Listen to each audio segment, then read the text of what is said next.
Start recording. Got the podcast. Hello and welcome to Blockchain Gaming World episode 9. That's what we are on today. Okay.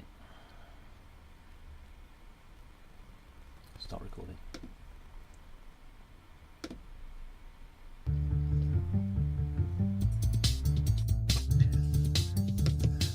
Hello and welcome to Blockchain Gaming World episode 9. I'm your host, John Jordan, and joining me this week is James from blockchaingamer.biz. Totally fabulous. Timing right this week. How are you, James? Yeah, all good, thanks. Are you totally fabulous? That's what the listeners want to know, I think. I always fluctuate between a moderate sense of fabulous and then being totally. Today being the totally one. Good. Well, it is Friday after all. Oh, yeah. So, another week of blockchain gaming news. What has caught your eye this week? It's not so much that it's caught my eye, but it's caught me blindsided, which is like Entitle's Fury, which is its retro demo to test out its blockchain system. And one thing I've realized is I absolutely suck at racing games, so I've got to keep trying to plug at that one, but there's no way in hell I'm going to go near those league tables. Yeah, it is. I mean, it is a kind of about as retro game as you can get, isn't it? It's for people who haven't played it. It's basically you play it, and it's I mean, it's not even like an 8-bit game. I don't even know how far back you go in history. But basically, you play it. It's a kind of a racer game, but it's one of those ones where you kind of move your car. It's effectively a 2D game with some sort of parallax in it. So you move your car sort of left and right, and you can sort of brake and accelerate. But the road's kind of moving around, and you're kind of just moving your car on the road. So it's not. I mean, I suppose it is a racer, isn't it? But it is.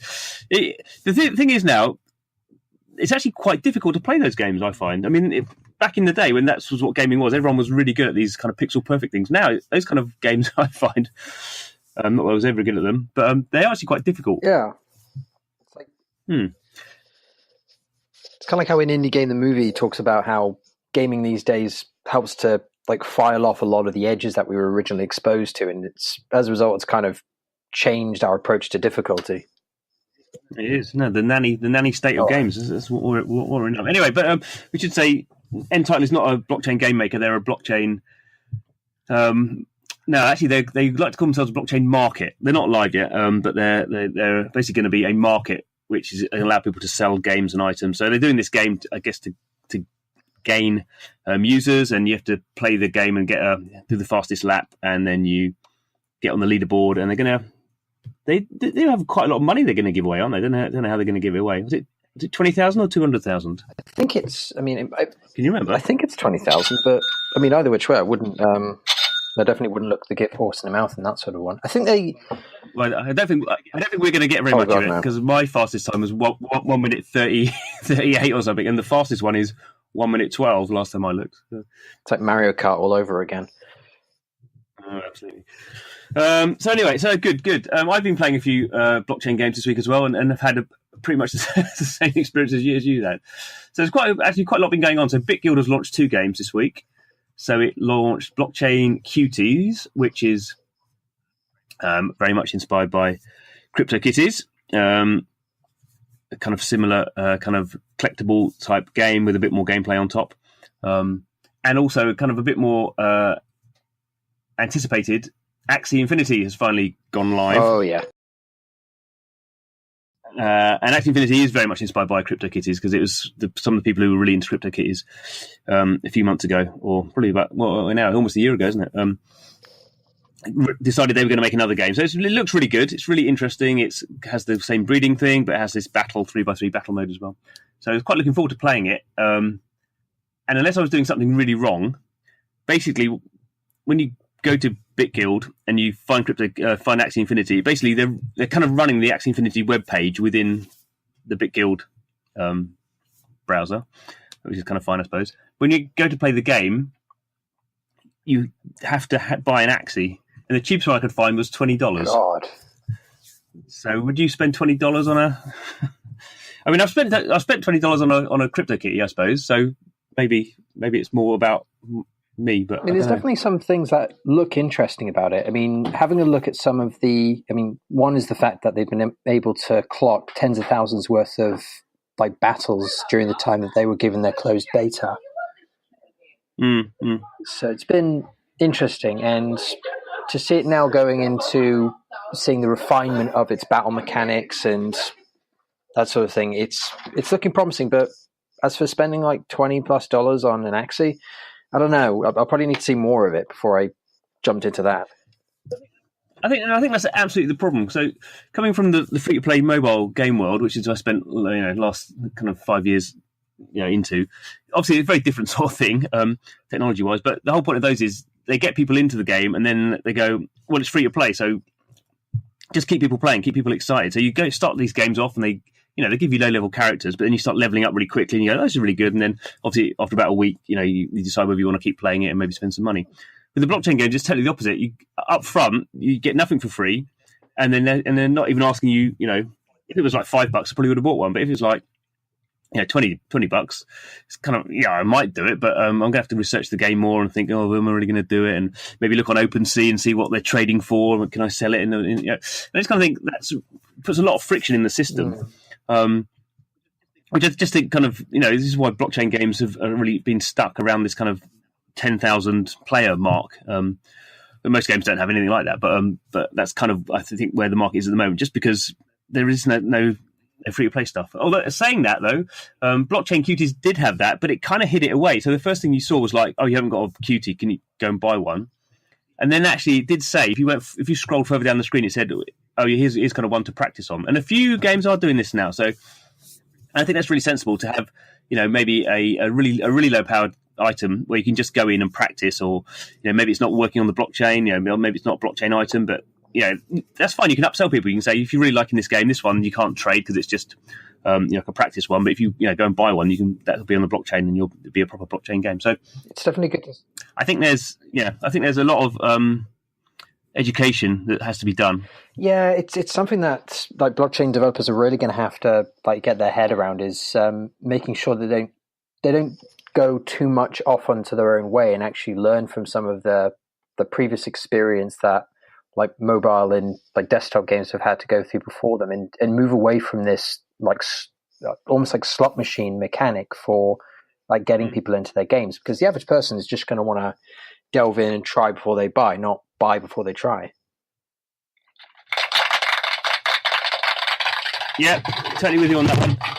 Yeah, and I guess it'd be interesting actually when we start to see, if we do see, I guess, the free to play mobile blockchain games start coming out. So the reality clashes of this world, and those guys know free to play mobile. So I think there'll be a more sophisticated onboarding process and a more sophisticated economy for people who don't want to spend money or don't want to spend money up front. And we'll see something different. So even worse than that experience then was I tried to play this game Dope Raider, partly because I was writing this article about this technology called POA network, which is as much as I understand it, it's basically a side chain technology for Ethereum. And these guys, the Dope Raider guys, basically took their game off the Ethereum mainnet and run it on this basically sidechain thing.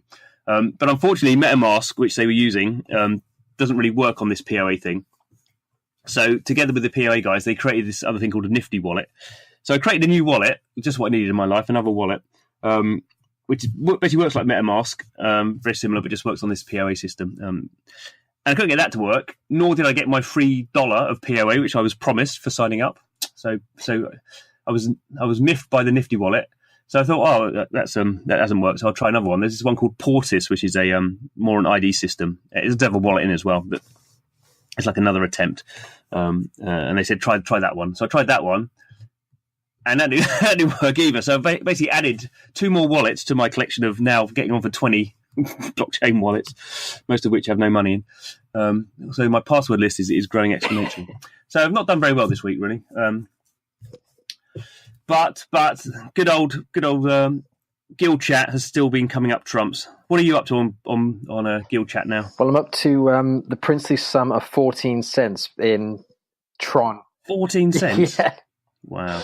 I think it's just because there's this massive like feverish sort of like clutching at any Tron airdrops that happen. So by the time you get there, if it's 1 second too late, it is too late. So it's... Where do you which chat group are you in to get your Tron airdrops? Oh, I missed one there. Block Central has just done a Tron airdrop, and they airdropped Oh, they airdrop not very much. All I've missed on my one has been like 2 Tron Twitter coin drops for the. Well, I am up to 68 cents. 68 cents. I've been spending much too much time on this app. I've got 34.637 Tron. Ah, there we go. I've got a lot of junk now. Yeah, a lot of junk. I've started getting some Ethereum junk now as well, which is kind of interesting because most of the what you called vacuous coins. Is that what you called them? Faux coins. Faux coins. I thought you called them vacuous coins. My head's gone odd. Faux coins, yeah. That's a quite polite way of calling them something worse than faux coins. Anyway, I've started to get some. I even got a bit of basic attention token. And then I got Thug Life coin, which is apparently in my Ethereum wallet. Somebody was watching Vine when they created their token, apparently. And a parachute. I don't know what that is. And then a whole bunch of faux Tron stuff. Anyway, so the guild chat Fandango is still. We're now 2 weeks into this, aren't we? And people are still madly airdropping. I haven't actually used it, so there's no utility. I don't think I've found. Although I have been someone who every day posts incredible tattoos. I'm now friends with him, which is a bit scary because they're just these incredible tattoos. I mean, like full body, really incredible. It must have taken hours and thousands of dollars. Not quite sure what that's got to do with blockchain gaming, but it's. He's actually got a couple that have got QR codes that let him. I'd let you airdrop plat to him directly. Who knows? Yeah. Yeah, maybe. Yeah. Maybe I know. I don't know. I just don't know. I haven't found you in there, have I? I found you. No, I'm proving. I don't know. Is it? No. So when you search, you just search for group chats. I was just searching in my group chats. Oh, I don't know. Maybe I have to do it through contacts. I don't know. But why would I need to chat to you in guild chat when I chat to you all day on Skype? Anyway, so guild chat is still confusing us at no end. So what else do we have to look forward to? Do we think? Anything else going on we need to tell our listeners about in the blockchain gaming world? Oh, there's some news. Yes. So this is interesting, actually. So we haven't talked about Wax for a long time. Yeah. And Wax is doing these stickers. So what do you were into that news? What do you make of Wax and its new kind of sticker marketplace economy thing? It makes a lot of sense, to be honest, because if we're thinking, and it's kind of one of the reasons why like crypto collectibles like cards and things like Zombie Battleground take off so much, because collectible cards used to be really a product of nostalgia now, but used to be really popular. I mean, same goes with stickers.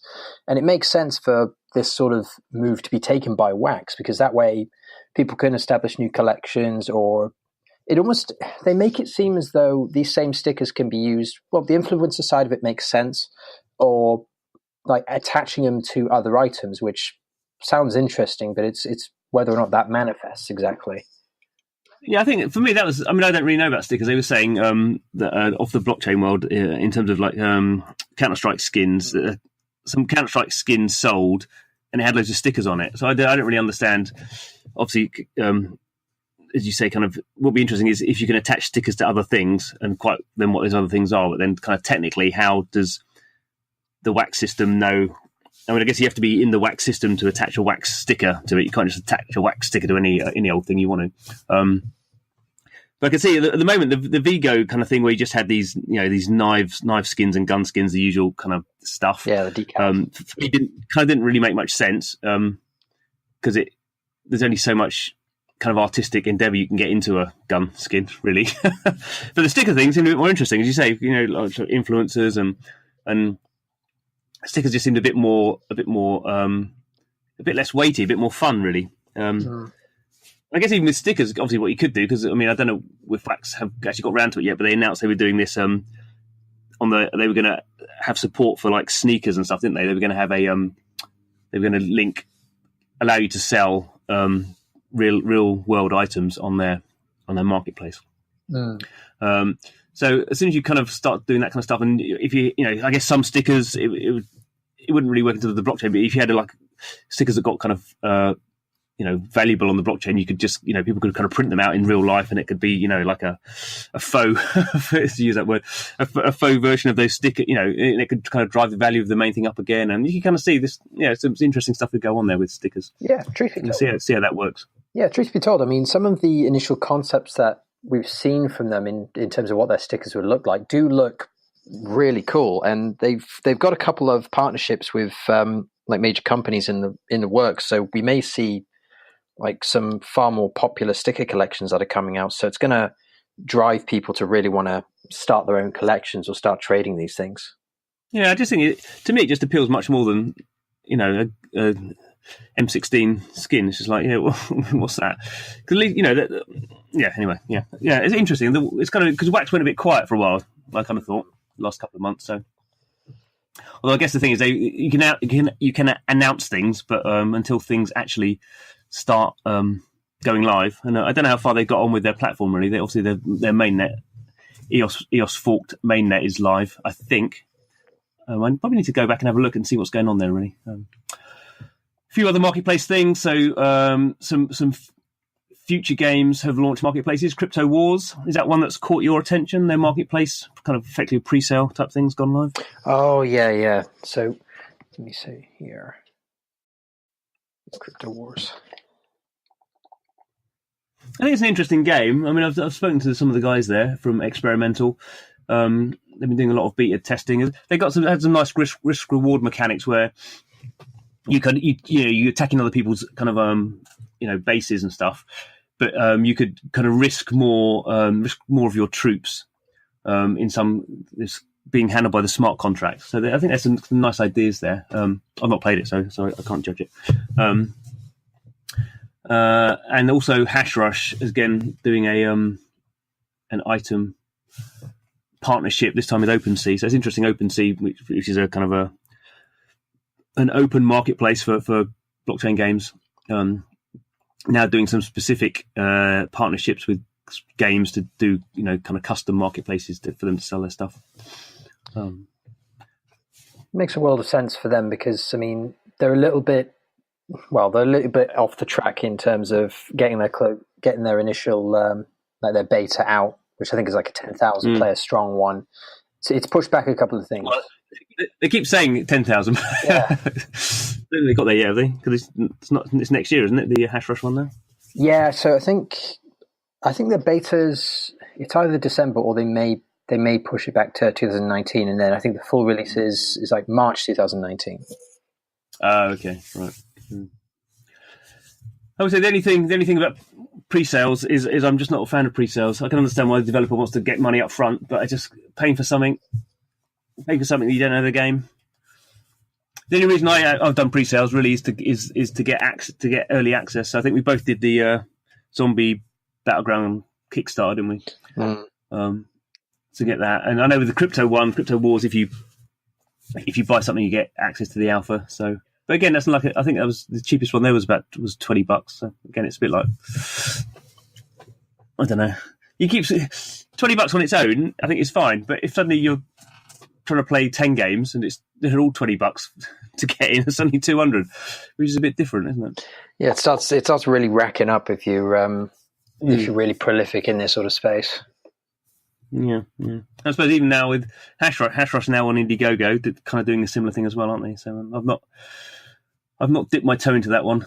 I have to see. No, nor me. I mean, it's not as though it's going to be like a reliable sort of like funding pool for them, but it's something that's just going to help them along, I guess. Yeah. I just get the impression with a lot of these, I guess, more anticipated games that aren't running on browsers, that they kind of now. Although I actually think Crypto Wars actually say they're going to go 1st of December, but I just see a lot of these games now originally planning to go out in 2018 and just going to go, no, we'll just push it back in 2009.